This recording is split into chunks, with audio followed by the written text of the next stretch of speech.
আসসালামু আলাইকুম প্রিয় বন্ধুরা, এই দেখাতেছি আপনাদের। এটা হচ্ছে গিয়া গম গম পেকে গেছে, পুরোপুরি সম্পূর্ণ পাকে নাই, তবে পাকার কাছাকাছি।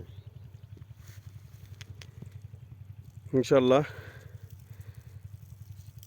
সবাই যদি এত সুন্দর আগে পরে না দেখেন গম, তাহলে দেখে নেবেন। আর তার পাশে হচ্ছে গিয়ে এটা হচ্ছে গিয়ে আপনার ধানের ক্ষেত। আমাদের এখানে এটাকে বলে ইরি ধান। মাশাআল্লাহ অনেক সুন্দর হয়েছে গাছগুলি, যতদূর চোখ যায় ততদূর ইরি ধান লাগানো।